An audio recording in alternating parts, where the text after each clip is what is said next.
So what was the name of your first band, and like what was in that set list, and you know what I mean? Are you ready? My first band, we were called Mephistopheles. Whoa! You're freaking me out.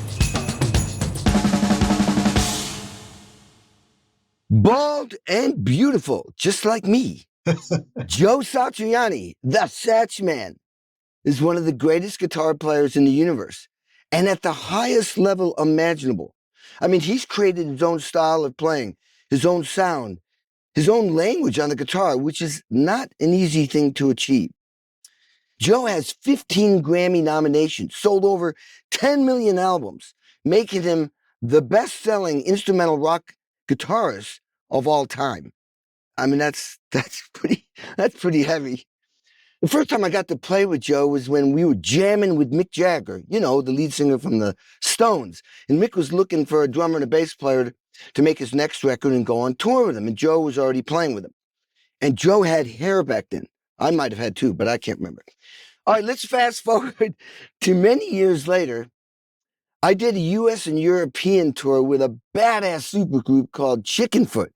Now, Chickenfoot is this supergroup with Sammy Hagar and Michael Anthony from Van Halen, and Joe Satriani on guitar, and Chad Smith from the Chili Peppers on drums. Now, Chad had to go back to his day job, the Chili Peppers, and thank God he suggested I replace him, which was cool. Now, a few years later, Joe invited me to go on the Experience Hendrix tour with him and with Doug Pinnick from King's X, which was a badass power trio.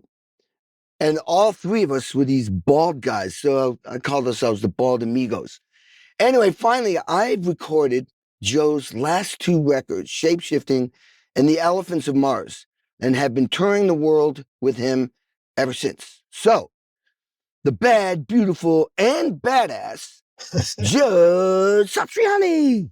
Oh, Kenny, thank you. I feel so much better hearing all that coming out of your mouth like that. That's great. You're just you've motivated me, and you know, even though I've had a lot of this really fantastic wine, it's my wine, by the way, as you can tell from. Oh, wait a minute. I bought a bottle of your wine. It might be a little early for drinking, but you know. I did, but I was listening to what you were saying, and I thought, day job. Isn't it funny? We play at night, so why don't they call it a night job? I don't know. Oh my God! Just Never even thought of that. For your millions of viewers to think about. It's really a night job, isn't it? Yeah, it's a night job. That's after all this time, I never even thought about that. How are you, Kenny? I'm good, man. You know, I was thinking, I was practicing some of the songs we're going to do, on tour. And I was thinking, I mean, the coolest thing for me is like when you make a record with somebody and then you get to go on tour and play that music. And that's what makes it feel like I'm in a band. And I really do feel like I'm in a band with you, which is, it's just more complete. You know what I mean? Yeah. The communication, camaraderie, the commitment to be courageous enough to go out and play these songs in new ways. Because I always think when we're in the studio, you guys are so professional, especially you, and you come in, you look at a chart you've written, you're listening to the band play for the very first time, and in an hour, you're giving us the most incredible performance. However, it is your first hour doing it, and so when we go out on tour, we can finally relax and go, could have done this, could have done that. And we all give each other space, to try all the different ways we could have played that song and added to it. And you learn as you play for an audience, you go, wow, that worked a little better. Maybe I should do that again. And, that's what I think makes that band feeling. And it's hard to explain, isn't it? It's just a great. Well, the thing that's amazing about you is, I mean, you know me in football. You're like, Mahomes from Kansas City or Brady. You're the leader. You're the team leader. It's your band, but you're an excellent team player. That's what those guys are. They are part of the team, and everybody, and they make everybody feel like they're on the team with them. Like he's not just a quarterback.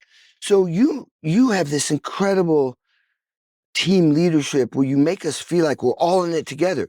Yet your name is on the marquee. That's not common. Usually, the lead singer goes off after the show and there's no connection. And for the people listening to this, when we're done, we have this particular tour, we're doing, just an evening with Joe Satriani. And so we do a set and then there's an intermission. Then we do the second set. After the set, we all meet. We don't even go to our dressing room. We're meeting in the hallway, discussing the show. How's it going for you? And this is all coming from you, Joe. This is like you're the leader. So you set the tone, and that makes you feel so. I'll tell you, it makes me play better. That's the point. You're so gracious in that regard. So you're the team leader, but you're this team player, and it's really exceptional. I mean, and by the way, this allows us, you're so cool where you allow us to improvise and come up with ideas. And you let us experiment within the structure of the songs that we've learned. Yeah, I love that. I mean, you and everybody in the band, Ray and Brian, I mean, incredible musicians. The thought of holding you back is insane. Like, why would you do that, right? You have so much experience. You're all so completely different in the styles that you've grown up playing professionally and listening to and enjoying. So I like the idea that every night we play, you guys are going to throw some other stuff in that's part of your personality, and I get to play around with it when we throw it back and forth. Yeah, and we walk off stage, it's all smiles. We're all real, happy because we know we did something. We tried something. We succeeded. It was fun, and we get to do it again the next night. I love that. Yeah, me too. I mean, it's amazing playing in your band, and I feel like I am in your band. So, sorry, dude, I'm in your band. It's great. If I leave, it's going to be a divorce. Okay, now everybody knows you as like this. I mean, there's a few guitar players that reinvented guitar. Obviously, Jimi Hendrix did, Eddie Van Halen, but you've done it too. And everybody knows you're this, incredible virtuoso guitar player. I certainly did from years ago. But most people don't know that you were a football player first, and probably knowing you were probably on your way to be in the NFL. You were going to be in the NFL. So I want to know what made you make that transition from possibly being in the NFL to becoming Joe Satriani, the virtuoso guitar player. But I also want to know, what position did you play in football? I think I played tight end and Ooh, um, badass. um, what I noticed back then was that first of all, I love football, and but at about the same time that I really could apply myself as a young athlete, I was on a fitness team. I played baseball. I was on track. I was just Jeez, I had no idea. I had no yeah. idea.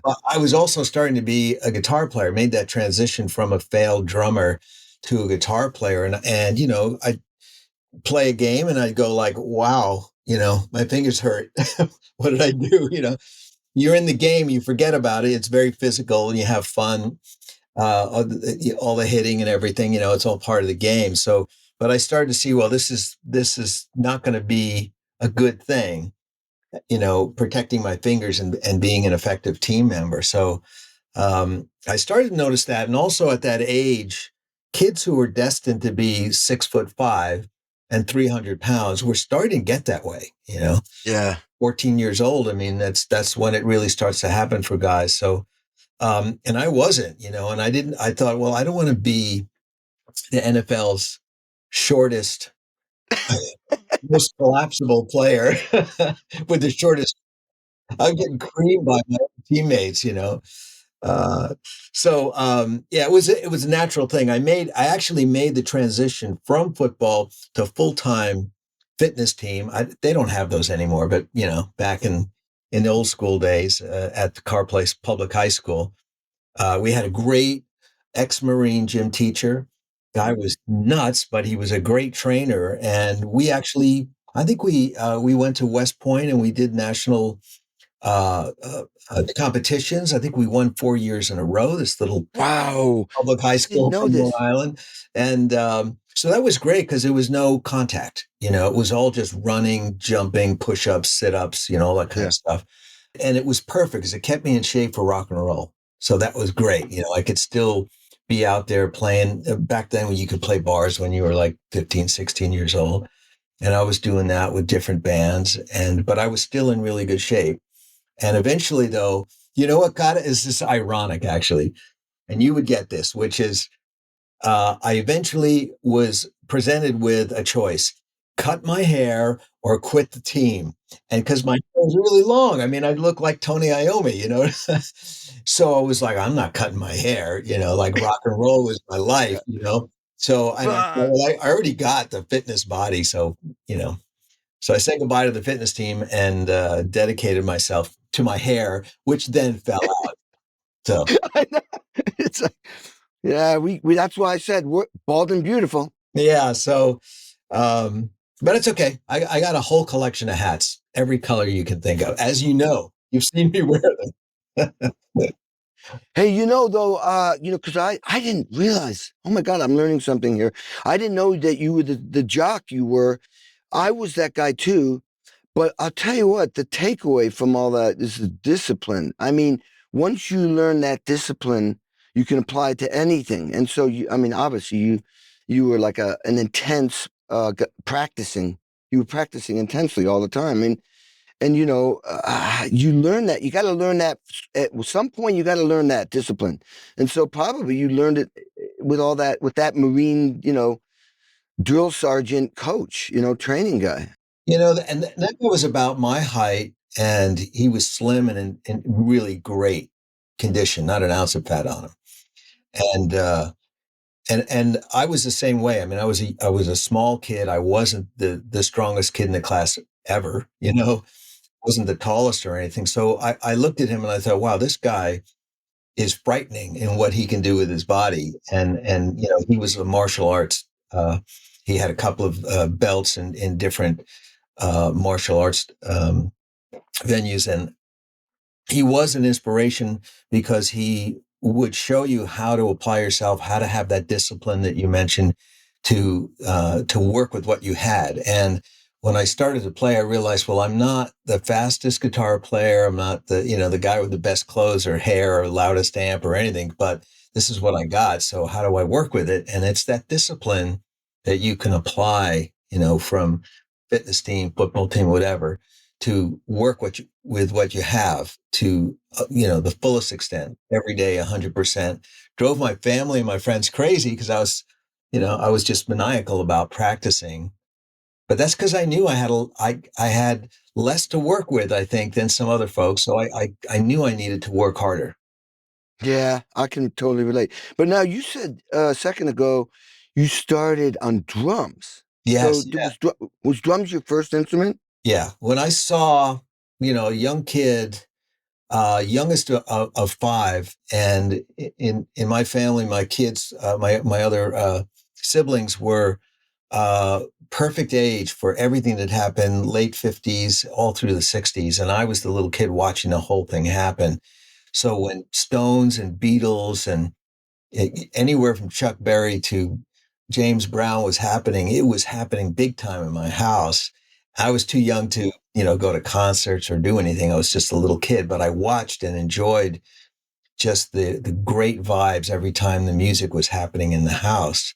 And when I saw, the Beatles and the Stones on the Ed Sullivan Show, I just wanted to be the drummer. I wanted to be Ringo and Charlie. I just thought that is the greatest thing ever. Now, maybe it's because I was the youngest and I liked the idea of making the most noise in the house I could possibly make. But it was slow because I think my dad purchased me a pad and then gave me an empty coffee can as a hi-hat. And I had to prove that I was going to practice rudiments. So I'd be in the little room and deep, deep, deep, deep, doing the paradiddles, whatever. And I started taking drum lessons from this guy named Mr. Patricus. I didn't know his first name. He was a jazz drummer, and he would come over the house, And he started to teach me on the pad, and then I got a snare drum, then I got a hi-hat, then I got a kick, got a rise cymbal, then a tom-tom, and a floor tom. So that's about as big as I got. I worked for about 3 years, and I didn't feel it. Like I didn't feel like I could control all four limbs without spacing out. And it was a funny thing to a realization was that I was not the attentive kind of musician that I could see. Like when I went to school, I saw my teachers, they were very attentive. You know, they'd be reading piano music and they'd just be right on it. And my emotions and my brain would drift into what the music meant. And of course, as soon as I did that, you know, the timing would slag or speed up. And I thought, well, I'm not a drummer, you know, I'm not cut out to be that guy that keeps everyone together. I might be cut out to float on top. Wow, that's heavy that you realize that. It was not a fun realization, of course, because you realize, wow, I'm not going to be like, you know, so steady and groovy, you know, like Charlie and Ringo. And then I started to get into the Who and Hendrix and, you know, Led Zeppelin. And it was like, whoa, these drummers, they're so different. They're yet they propel the band. Like the band listens to them, follows them, you know, and yet somehow they're loose and crazy. And I realized that's another level of being a drummer that was beyond me. So it was a good thing for me to step back and reassess whether I was going to be a professional musician or not. And that transition when Hendrix died. And then I just thought, no, I got to do it. I got to play guitar. That's incredible. You know, I didn't realize I did the same thing where, you know, we didn't have much money, so I got the snare drum. Then I got the cymbal, and I was getting them at Manny's. Oh, wow. We lived 3 hours out of the city in the Berkshires, Western Mass, and my parents, they were New Yorkers, so we go down in Manny's and get a snare drum. And the guy anyway, at Manny's, my mom said, well, you know, I don't know. Kenny, you know, I was only 10. I don't know if he's going to like this. She said, Mrs. Aronoff, if your son doesn't like this drum, you can bring it back and we'll give you back your money. I think it was $20. But so yeah, I did the same thing piece by piece because they weren't going to buy me a whole drum set. They didn't know. I mean, think about this. When we were kids, we didn't know. Nobody knew what our trajectory was going to be. We'll just say, look at Joey, he's playing guitar. You know, it's just that. Who knew? So, like, you know, you mentioned listening to all that different music back then. Correct me if I'm wrong, but you know, I mean, rock and roll, obviously, we were drawn to rock and roll, but you were listening to all kinds of stuff, especially because you had older siblings, and radio back then would play everything, right? So what were you listening to mostly? Yeah, the explosion of FM radio back then in the mid to late 60s. I listened to, I mean, you have to understand when the older siblings would leave in the morning to go to school and I hadn't started school yet, I would play all their records just all day long. All the singles, what I didn't care if it was Dave Clark 5 or all the Motown albums, whatever. I just played music all the time. My parents were listening to jazz music all the time, so I heard Miles Davis, and I heard classical music. My mother liked playing Mozart and Beethoven, and so I'd hear all that. Curiously, no opera. They didn't like opera for some reason, but I heard all the great classic musicians. I heard fantastic jazz music, Duke Ellington, you name it, from swing all the way through bebop and what was happening in the 60s. And then I think that my older sisters and their boyfriends took a sort of a curious interest in the fact that I liked all this music that they were listening to, and so every time they come over, they say, "Hey, check this out. Have you ever heard of the Who, or have you ever heard of Led Zeppelin or something like that?" And but it was FM radio actually. The first time I heard Hendrix, "Wind Cries Mary." And it's in my brain like some weird kind of colorized Hitchcock film where I'm in the hallway between the kitchen and the family room, and I'm hearing this sound, and I look at my parents had a big Magnavox, music system, in a big piece of furniture. Those things sounded beautiful. And there's this FM radio coming through there, echoing in the room.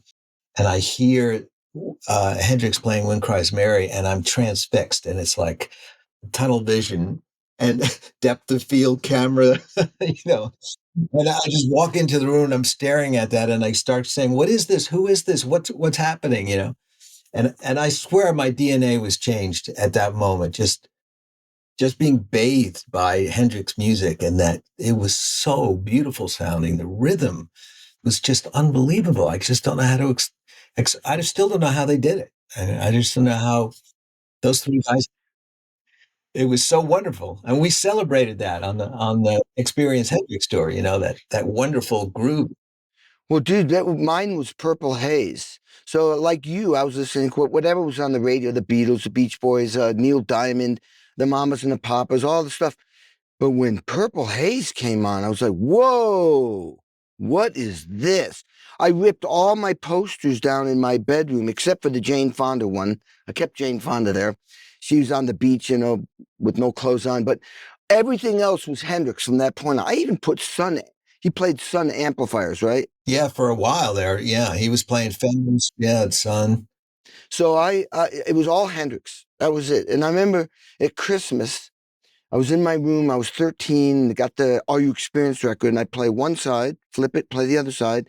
And after 24 hours of this, my mom's going, "Don't you have another record you can play?" Yeah. It was like religion, right? I mean, it was like life changing. Yeah, it's funny how as musicians, we will play one song a million times. And for us, it's a revelation every single time, a new set of revelations. But for people on the other side of the door, they're like, "What is wrong with that kid?" Call the therapist. What was the first record you ever bought, and what was the first concert you ever went to? I'm curious. Yeah, odd. First single that I bought was Communication Breakdown by Led Zeppelin. Now, I have to qualify that by saying that I was given all the records that my older siblings got tired of, which was a treasure trove. I mean, I did the four of them were going through music, and that period when you're like, from 10 to 20, you're a couple of different people, and you don't want to know about the 10-year-old self when you're 14. You want to forget about when you were a kid, and so on and so forth. So I would, if they had, like, I remember getting 12 by 5 by the Rolling Stones from my sisters because they were over it. And to me, it was, golden. I listened to that record a million times. And until I just wore every album I wore out because our little portable record player was cruel to every disc you put on there, heavy arm, didn't bother me. So I listened to all those singles. That's how I got into Kinks and Dave Clark 5, all the British Invasion stuff.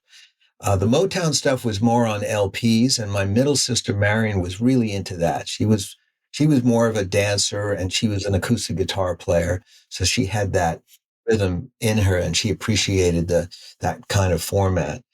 And so I think the first set of albums I got were given to me. They were the first Hendrix album, and then the second, and then the third. So I didn't really start buying albums, I think, until I don't know, maybe I was 13 or something like that. So it was just singles, and I just kept getting everything.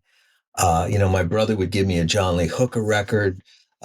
My sister would give me her Led Zeppelin album, and I'd get, whatever, James Taylor, Carole King from the older sisters, as they went through stuff. Wow. And I had all the jazz records, so I could listen to Wes Montgomery and Miles Davis and just unbelievable, beautiful collection of jazz music that, although had nothing to do with my age group, I was just a rock and roll kid, I still loved it because it was instrumental. And I didn't have to deal with the words and the boy girls. There's so many boy girl songs back then. There are very few songs about issues of the world. So when I finally got to hear jazz instrumentals, I thought, oh, this is a relief. I can concentrate on what they're playing. And yeah, so I think the first concert was Chicago. They were called the Chicago Transit Authority at that theater where we played. Doug, yourself, and I, we played at the Westbury Music Fair. Oh, And whoa. Was that the one that's in the spin. circle?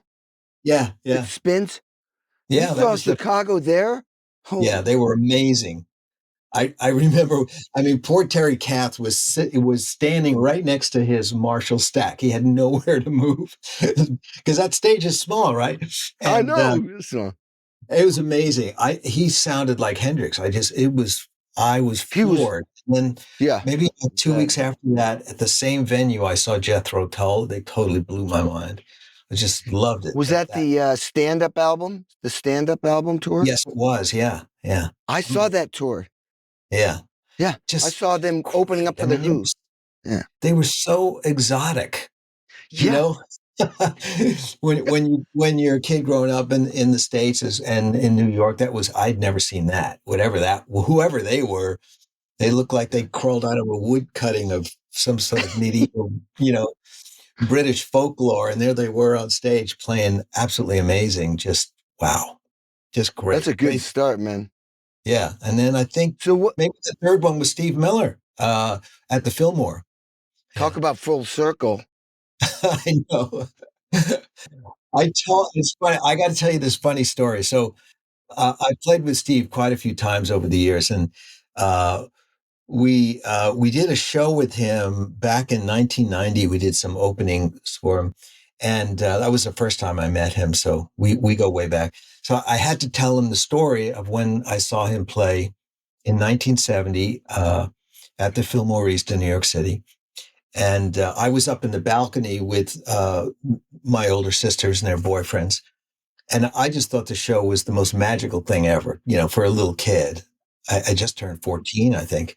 And pot smoke everywhere, you know, and clouds, Mungo Jerry. Do you remember Mungo Jerry?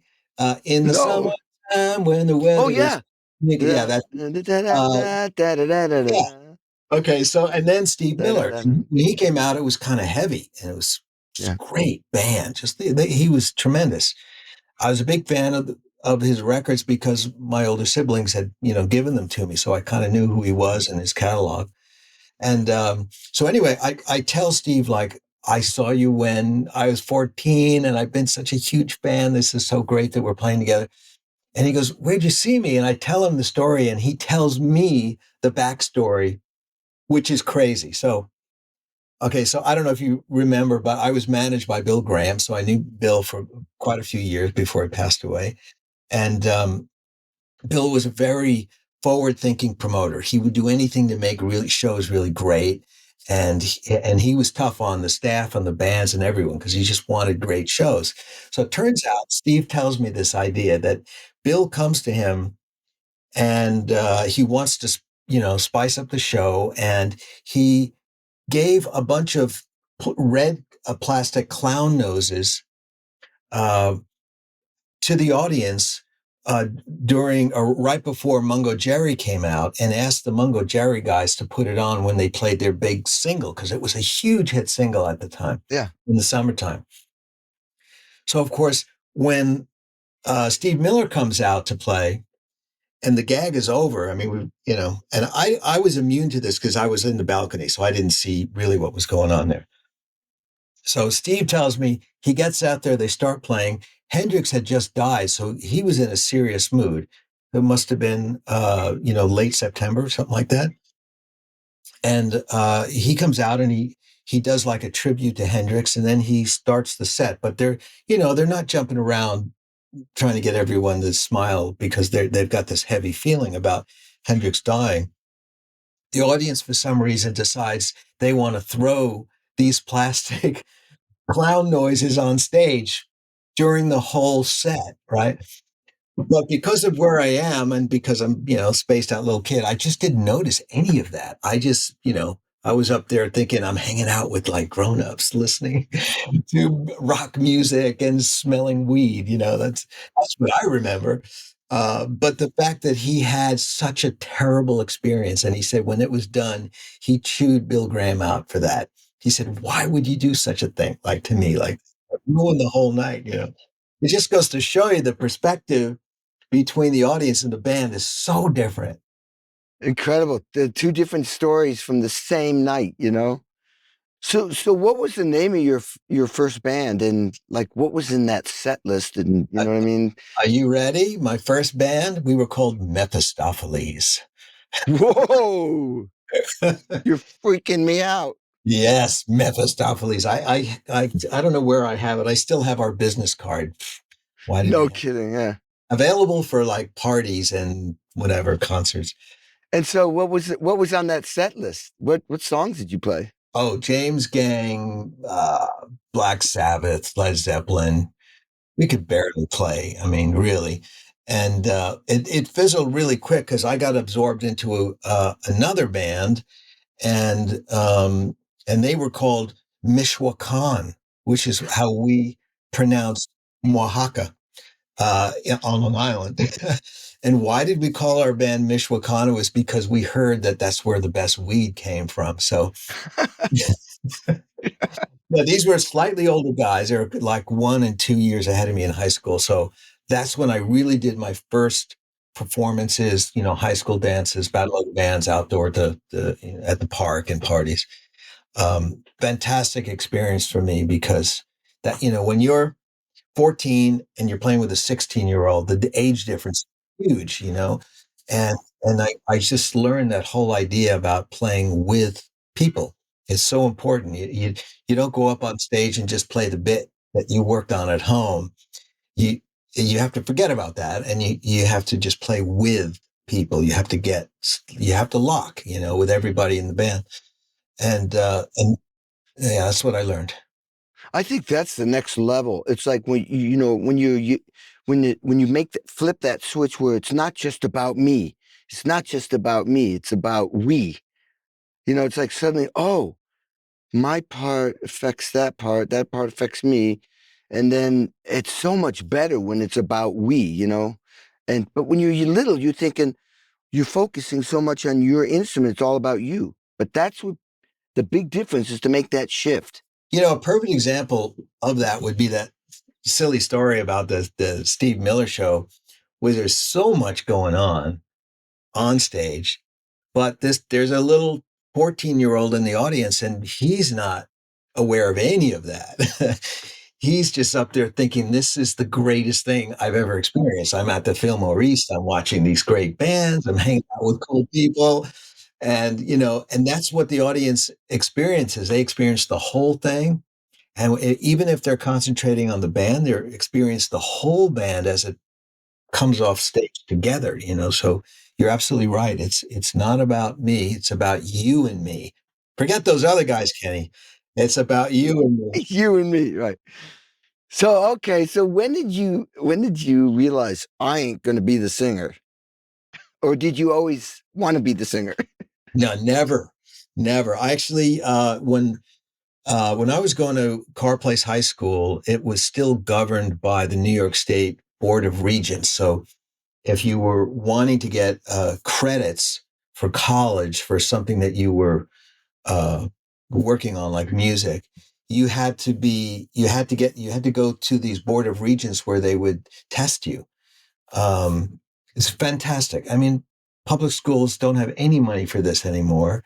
And I don't know what happened. It was a teeny little place. Carr Place is like 2 square miles in the middle of the island there.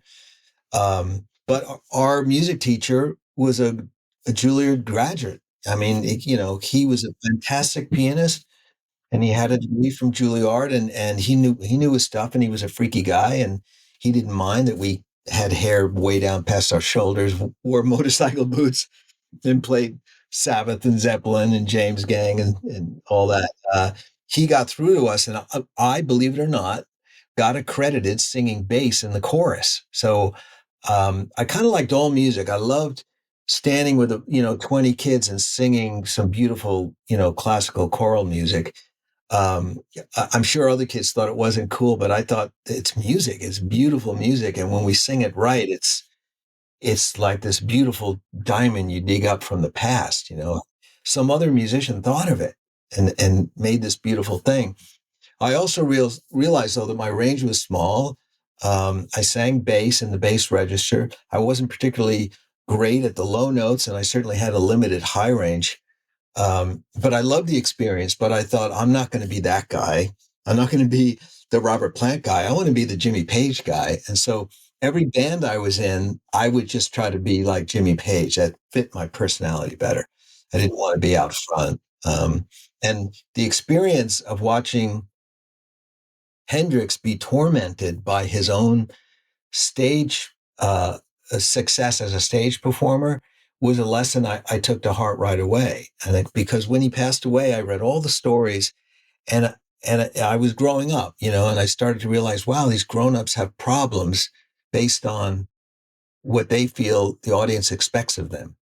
And that was a lot to try to understand, because I thought, why wouldn't you want to go out and play with your teeth and roll around? And then I started to understand, wow, that felt demeaning to him.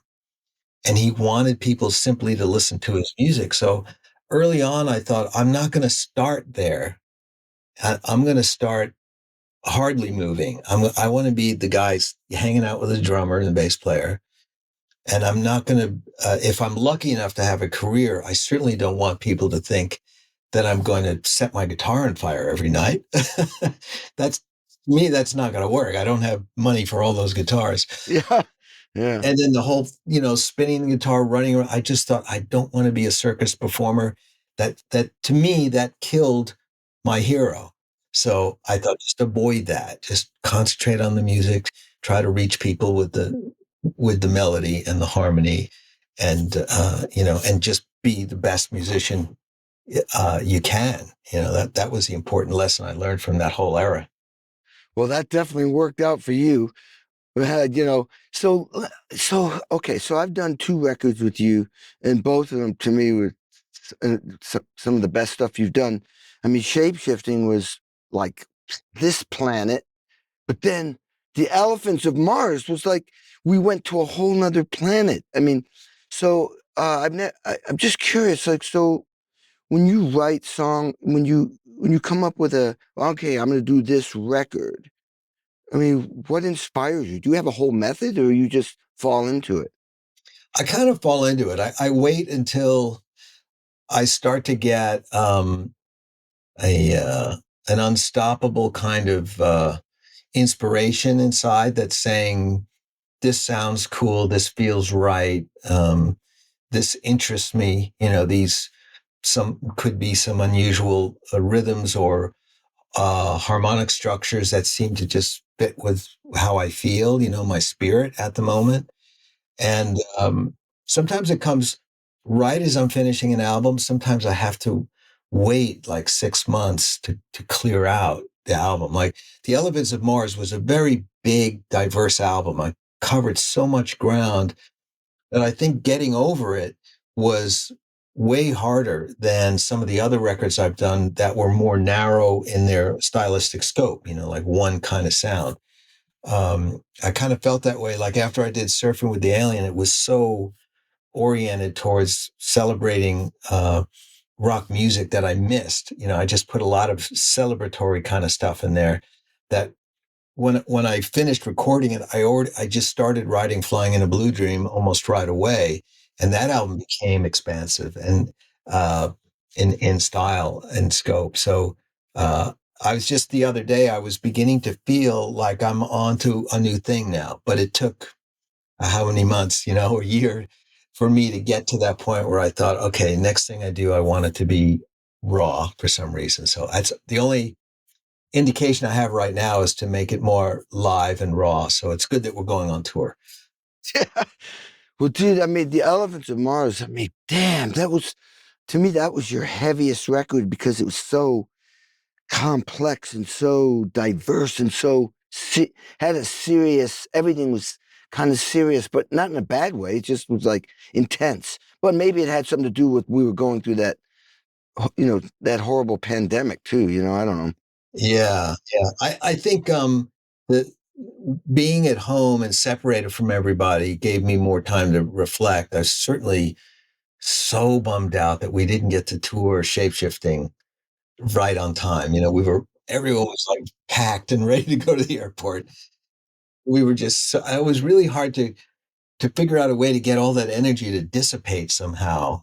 So I think that in a way that when I started to realize, okay, what's bad about recording albums, and how does this new situation we're in, although it's horrible, how will it help alleviate some of the things that I think is negative about, making albums? And the only thing I really came up with was the time element.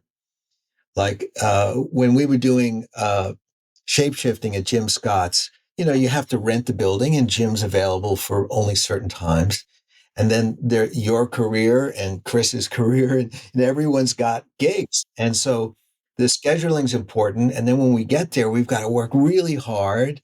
All the music is new to you guys and to Jim and his crew. So that is the thing. It's that time crunch where the artist who's written the songs is like every day is going, is that the take? Is that the definitive version of this song? And because it's new to me as well, I don't know. So there's always compromises and guesses going on. And then you got to deliver the album. And so I thought, well, okay, now here we are. I'm starting the Elephants of Mars, no release schedule. I don't have to get in and out of any studio. And, if you call me up and say, Joe, I can't do the drums until next month, I go, that's okay. Take your time. And that never happens, right? In the normal record business, everything is like, get it done now. So I think that changed how deeply I went inside of myself to write a song. So like if it's something like Faceless, I might have thought, if I only had a week to write, rehearse, and then record the band, it wouldn't have had the same heaviness to it because we would have to move so quickly. But having months to work on it, I could walk into my studio week after week and listen to it and say to myself, it's not emotional enough. Like, tweak it here. Maybe that part's too short. That's too long. Maybe I should play fewer notes here. And so by the time I would deliver it to you and the other guys, you would have heard something that I'd really poured over, but not in a perfectionist point of view, just in a compositional and emotional approach to it. Because as you know, I told you and everybody else, play a million different ideas, whatever you want. And in your case, Eric was there to record all your different ideas. And we could all sit back and take a couple of weeks or months to figure out what is the coolest performance and how did Kenny surprise us? Let's use that one, that kind of thing. And again, in a normal set of recording sessions, you would never have that luxury. Well, yeah. I mean, one of the coolest things was when you called me up and said, well, we're not going on tour, but I'm going to start another record. And that was it was like bittersweet. And yeah, that was the coolest thing because every day I'd come to my studio during the pandemic. That's what I did anyway. But that was a blast because, yeah, some of the songs I revisited a bunch of different times per your discussion with Eric and my discussion with Eric. And your they didn't sound like demos to me, but what I was getting from you, layers and layers of guitars and a really obvious composition. It was very clear what you were trying to do, which was very exciting. And I mean, yeah, I mean, correct me if I'm wrong. I mean, it's all started from you, then it came to me, and we got my stuff done. Then it went to Brian Bellers on bass, and then it went to Ray, maybe with a little overlap. Yeah, most of the time that was exactly how it happened. There were a few things where we got Ray's solos on kind of like demos, but when I work at home, I'm starting a Pro Tools session file at 96K, so everything's a keeper right from the very beginning. And all, as you said before, all the different impressions about what the guitar could do, what the keyboards could do, a make believe bass part that I'll put on there, and some drum loops, you know. Um, but the structure of the song is pretty close.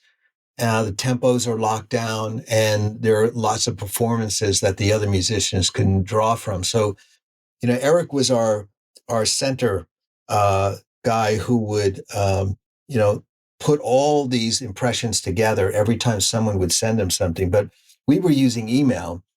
You know, first I'd send a text, a track, and say, Ray, do you think you could solo here? And he'd be like, oh, cool, send the track. And Eric would put together, you know, a Pro Tools session and send it to Australia or New Zealand, wherever, or Tasmania, wherever he was. And he'd wind up just doing it wherever he was, hotel room or in his home studio. He emailed it back to us, and then we'd go back and forth like, well, where are we going to put it? That's amazing. We have to use it, you know? So, yeah, sometimes you would hear a solo, which normally you'd put on last, you know, but you'd hear it first. Work, though, because I think when all of us heard Ray for the first time, I think it was on Sailing the Seas of Ganymede, we all went like, oh my God, who is this kid? You know, and I remember him sending the track back, and he soloed in the wrong place. But immediately after hearing it one time, I called Eric and I said, you know, he soloed in the wrong place. And he goes, yeah. And I get, but we're just going to leave it right there because whatever's happening there, that is so like freaky. So I'll rewrite the second half of the song so that Ray's solo makes sense. You know, that's the kind of thing we could do that because we had the freedom of time. Yeah, that was amazing. So, all right, painting. Yes, How did that happen? How I did know. that happen? When I did it happen? stuck I this mean, guy right behind. I'm still working on him. I'm not sure about the pink yet in the face, but dude, that's like, I mean, were you a painter when you were a kid, or just you fell into it? I mean, uh, what's the story? well, my two oldest sisters, they're about 9 years ahead of me. They were art majors and they got degrees in fine art. And Mm. so ever since I was a little kid, they were painting and drawing in the house, and there was materials everywhere. Both my parents worked, so my older siblings had to take care of me, you know, when I was a really young kid. And I think the way they used to do it would be they'd give me a pad and a bunch of colored pencils and say, go sit, you know, be quiet, go over there and draw. So out of necessity to keep me from bouncing off the walls, they had me drawing and I loved it. And my brother and I both did it. We used to draw rat fink stuff all the time. I don't know if you Oh yeah, Rat Fink. funny car kind of stuff. And Mm. and I just always went in that direction. Like whenever I could draw, I got into it. But as we, you know, discussed the football, the fitness team, rock and roll, those became priorities to me. But I always was drawing, and it didn't really click until I was in LA recording the Extremist album, and I was down at La Park. I knew we stayed there a million times. And I lived there for about 5 months trying to get the Extremist album done, and I was drawing all the time, and that was the first time where we took some of my drawings and put them into the album and the CD package.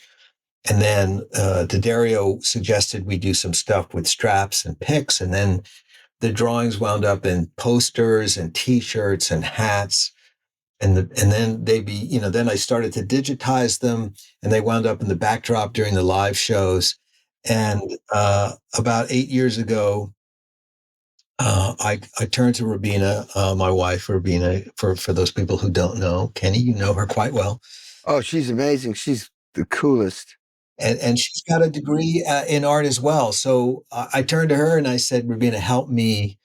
I want to paint canvases. I don't know the first thing about brushes and acrylic oil and solvents and So, typical fashion, she said, "Well, here's all the stuff.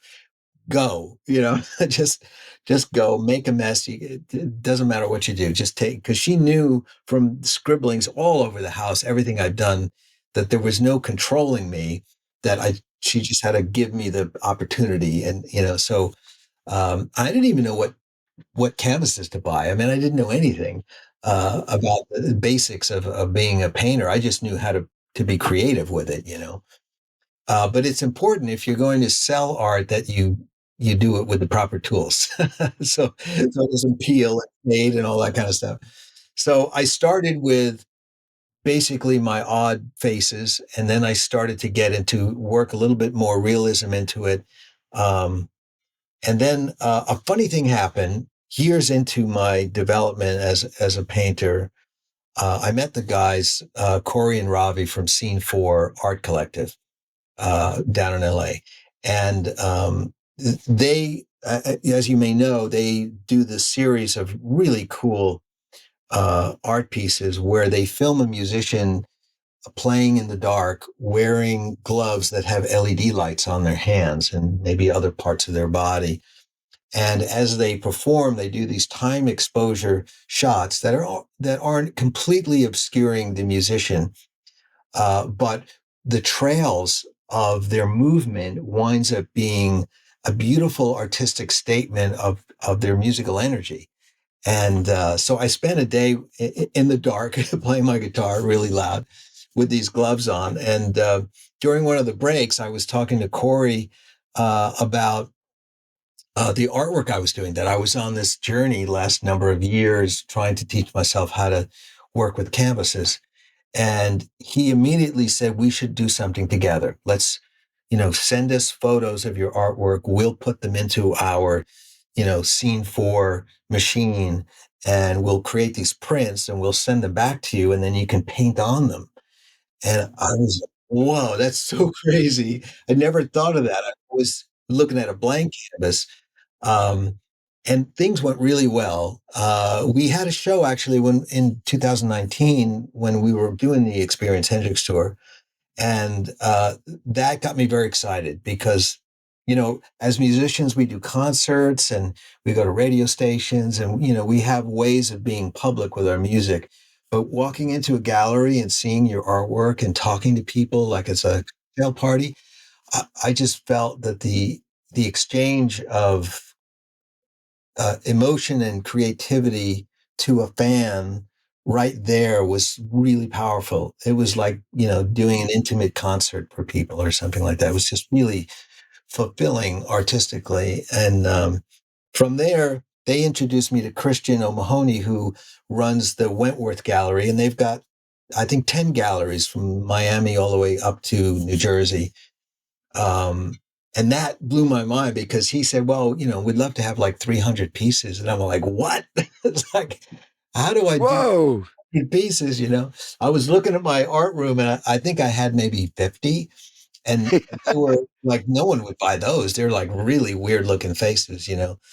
So we started down that road of like, well, okay, how does a beginning painter start? Like how many realistically can I do? And then can I concentrate on things that are, part of my life? So we started doing guitars and working in my themes of outer space and aliens and natural things around just being an American and growing up here.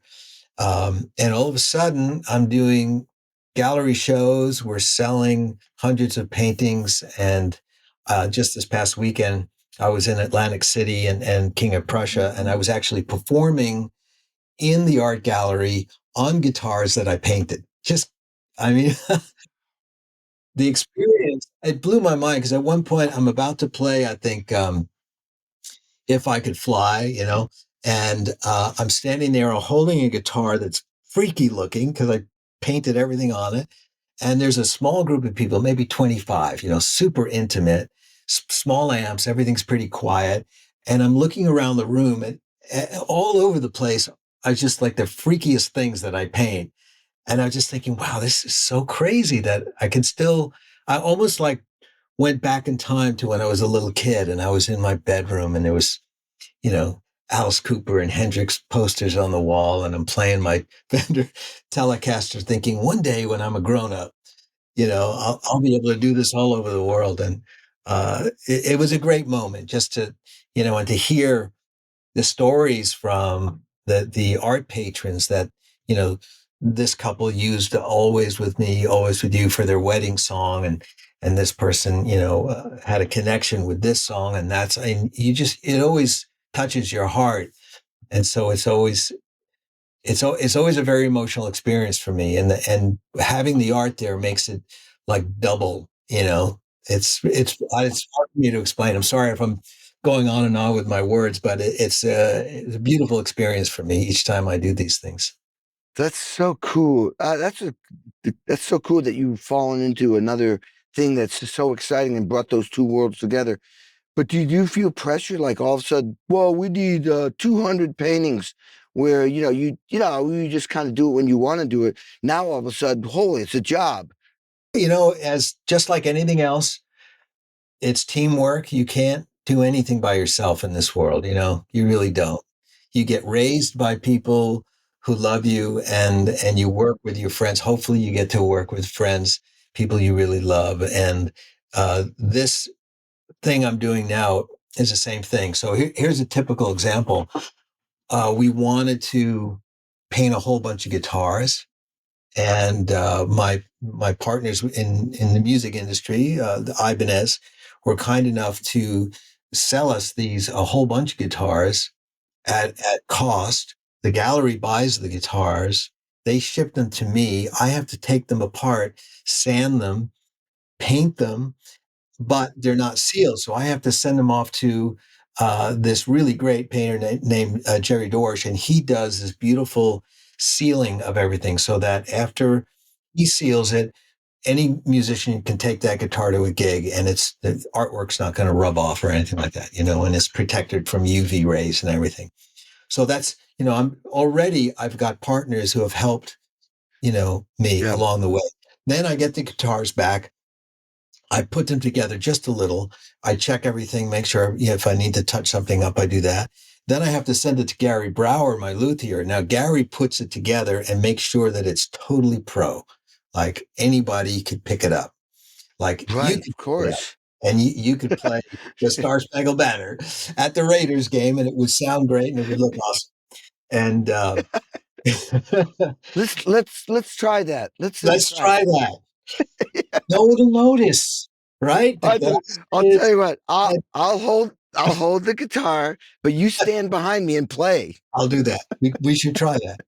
And so then I get them back, and then I have to show up and show the people, yeah, this thing is freaky. It's a beautiful guitar, but guess what? I can play Satch Boogie on it, and it sounds just like all the rest of my guitars. And but when you stop for a second and you look back in time, you go, wow, this took teamwork.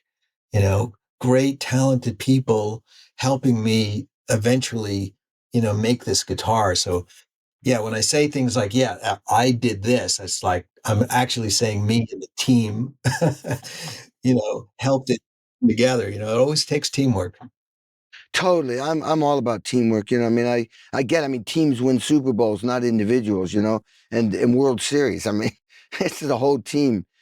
That's incredible. Now, do you use your signature guitar? How many signature cars do you have with Ibanez?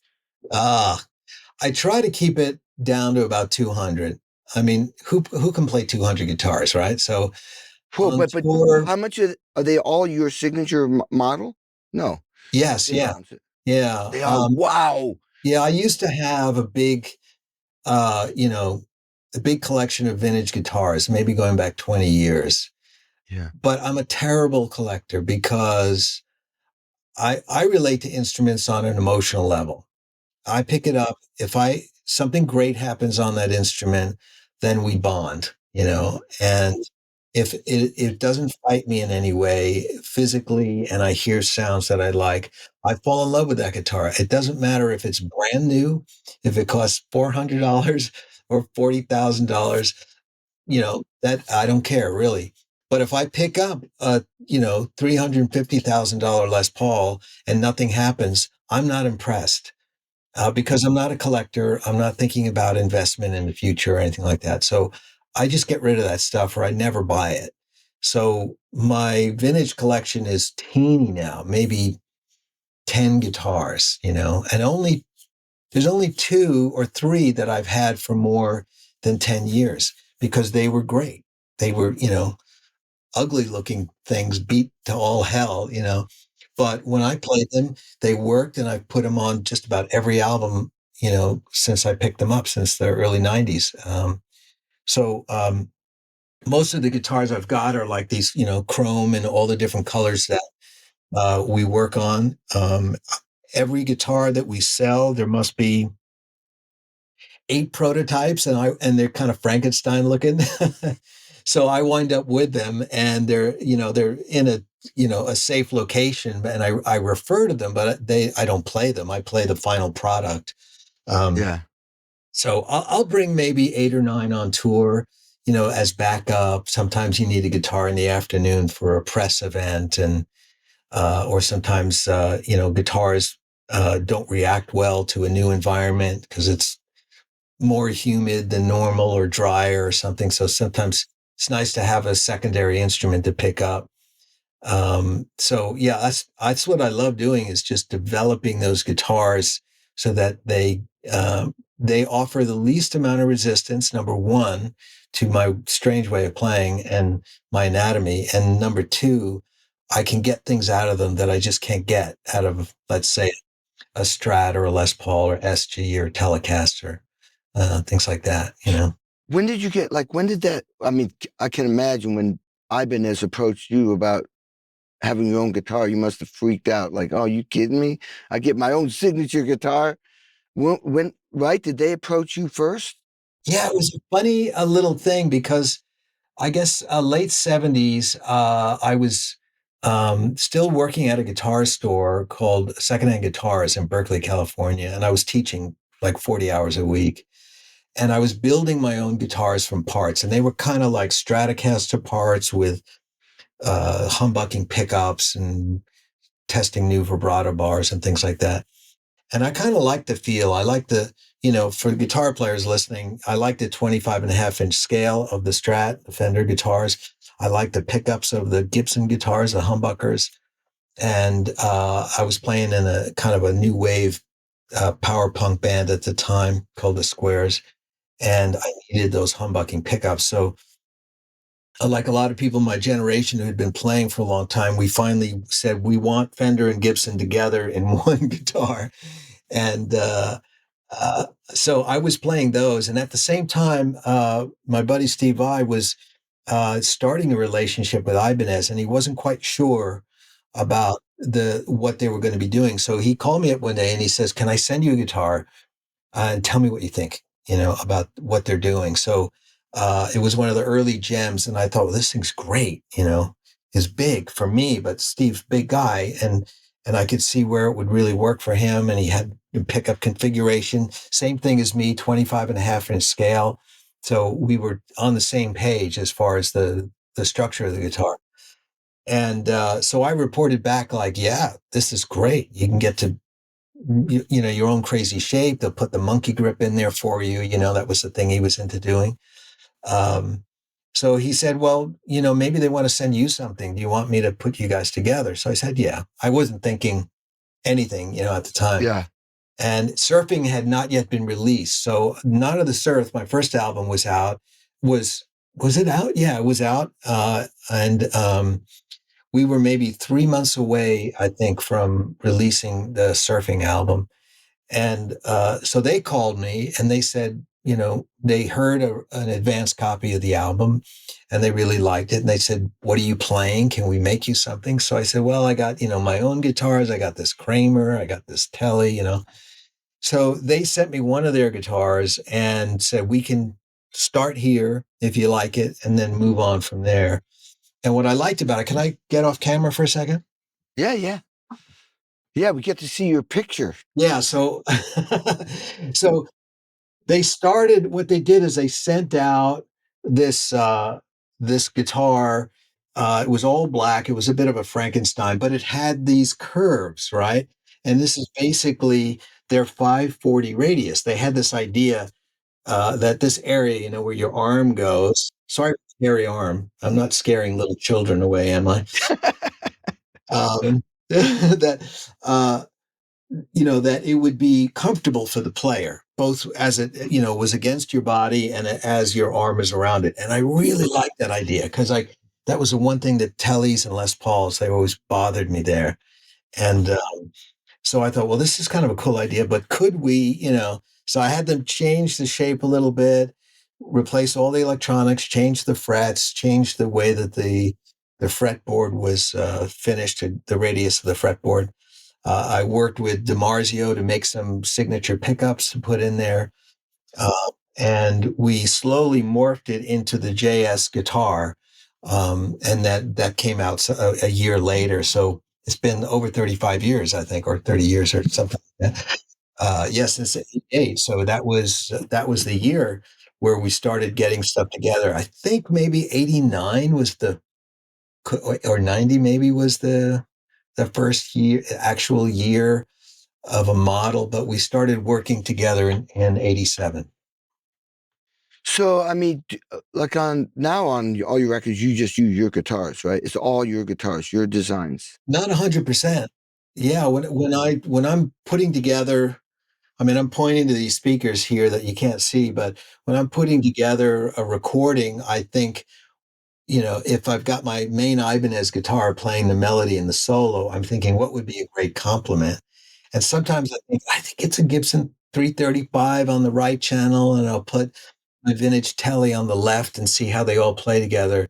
And because what you're trying to do is get the timbre of the instruments to enhance each other, because every instrument has a sound. It's almost like when you're putting together a bunch of toms and you're tuning them, they all have to work together. So, yeah, once in a while I'll do a solo or a major part on, let's say, a Tele, a Strat. Um, but 99% of the time it's with the signature JS guitar, and I use the Fenders and the Gibsons as sort of an extra, a choral sitar, a slide guitar, lap steel, Yeah. Yeah, that makes sense. mixed with I was just thinking about that song, "The Doors of Perception," that you played on. You played marimbas on there. And that's got a Martin acoustic and an Ibanez JS signature acoustic on it.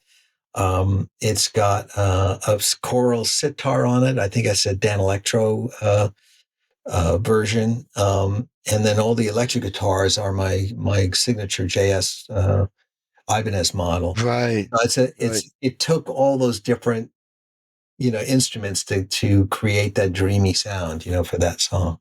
Of course, like painting. the highlight is your The playing. marimba. Yeah.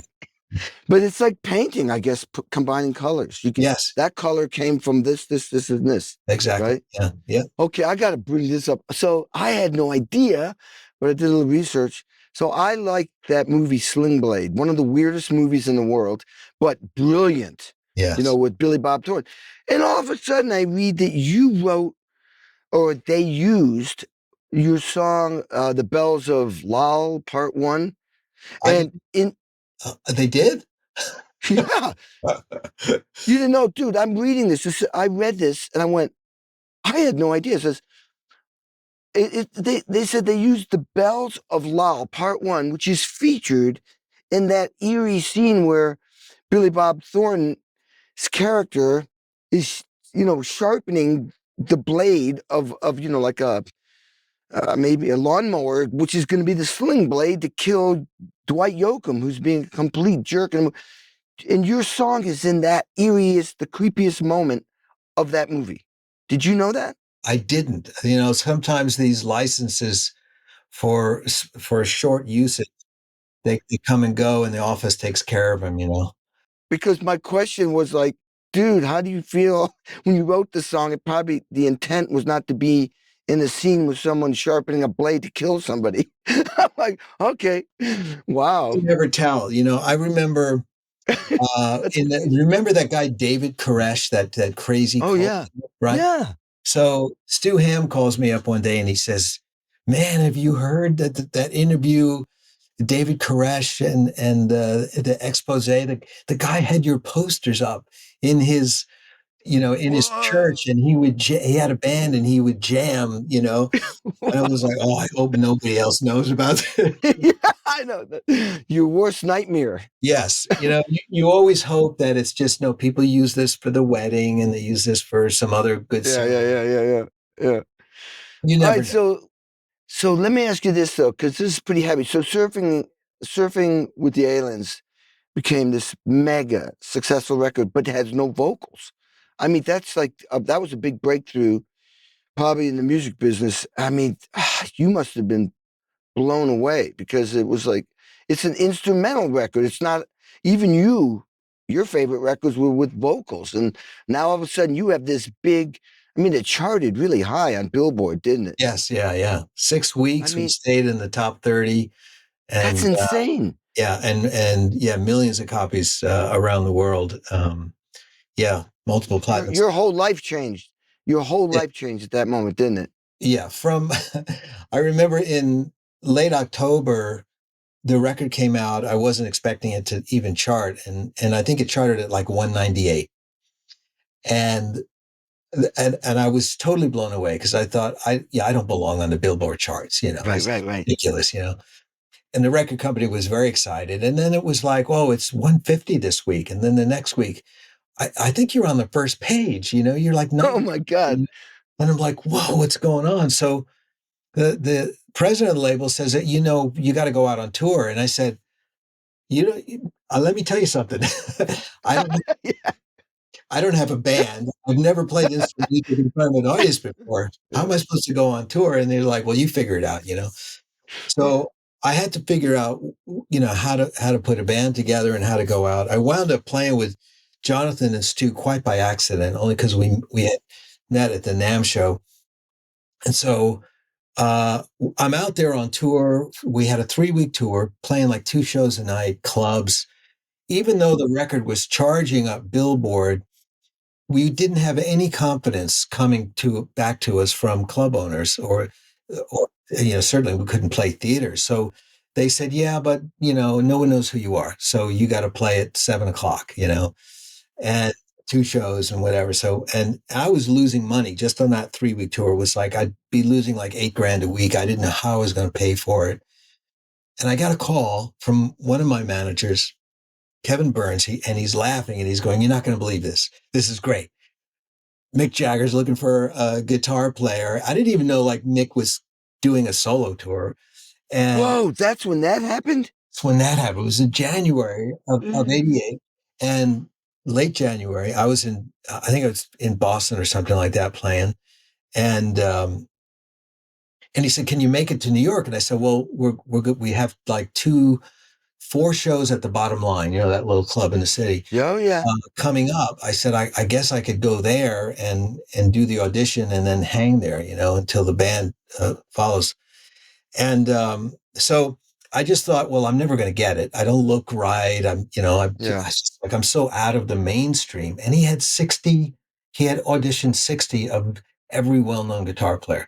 And Wow. the only reason why he was looking for one, because Jeff Beck left. And I'm thinking, you can't replace Jeff Beck. You know what I mean? Wow. It's, so I just thought, just do it, shake his hand, and then you can say, I hung out and played some music with Nick, and it'll just be something I can hold to my heart for the Yeah. rest of my life. Yeah, So yeah, I yeah, go yeah. there, and it's SIR downtown, and it's fun. Mick comes in. He's a blast, as it's very fun, Yeah. easygoing, opens his mouth, and it's like he's got the biggest voice you've ever heard in your life. It's like Pavarotti times 10 or something. Yeah. And except that it's all rock and roll and blues. And right after a couple of songs, he says, "Man, I really want you in the band. Will you join the band?" Before my brain was thinking, I'm going, yeah, yeah, yep, yep, yep. I'm there. I'm in. And Wow. it's the whirlwind that was happening. And then Yeah. I'm in Rolling Stone magazine. And then 3 weeks later, we're in Japan. I'm playing the Tokyo Dome. And the record just keeps going up and up and up and up. And it just stays there. I mean, all year we're on that chart. And all of a sudden, after the Jagger tour, I had a couple of theater tours. Suddenly, I'm out of the clubs. I'm playing theaters. I go back to playing with Jagger, for the Australia tour at the in the fall, and the success of the album just keeps rolling along. And then I just roll into recording "Flying in a Blue Dream," and the success is similar. And now we start to get invited to Europe, and then Europe becomes as big a market as the U.S. So yeah, just crazy reversal of fortune.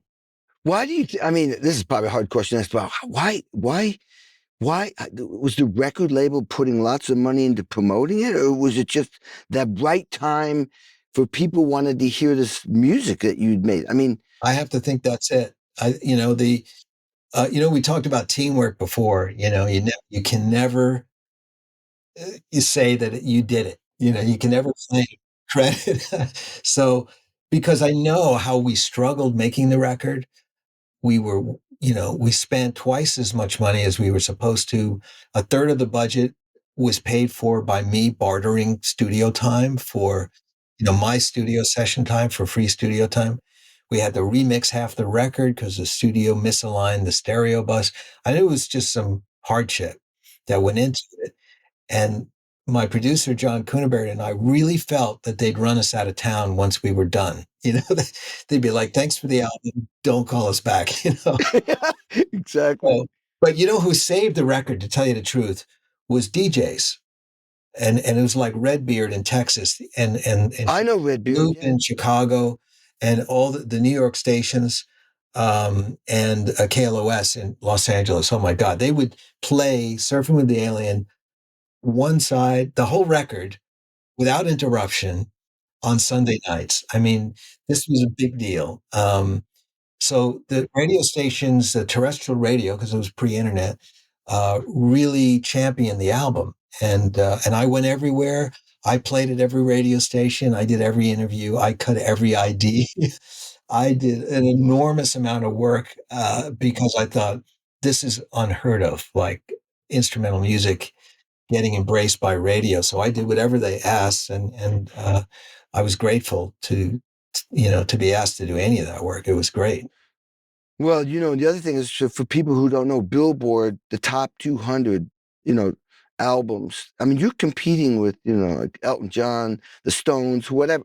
You're competing with it. That is the chart. When people say they're like number one on this chart or number one, Billboard top 200 albums or Billboard top 100 singles, that is the Godfather. That is when you're up there and you're in the top 40, you're the top 40 best records in the entire country and in the entire world for that matter, because everybody's trying to get on that chart. So that's huge, man. That's amazing. Great story. I mean, so um, I mean, you've collaborated with a lot of artists like Mick Jagger and everybody, and it's kind of like you're like the 7 degrees of Kevin Bacon. There's a lot of now you've influenced so many people, and the pop, the music culture in general. I mean, do you even step back and go like, oh my God, my influence has gone out to all these like Steve Vai. I mean, you were teaching him at one point, so that must feel really good. Steve and I grew up in the same town, and we went to the same high school. And our lead singers were brothers in our bands, and we took music theory from the same teacher. And I taught him for about 2.5, 3 years. I mean, we were young. He was 12. I was just 15.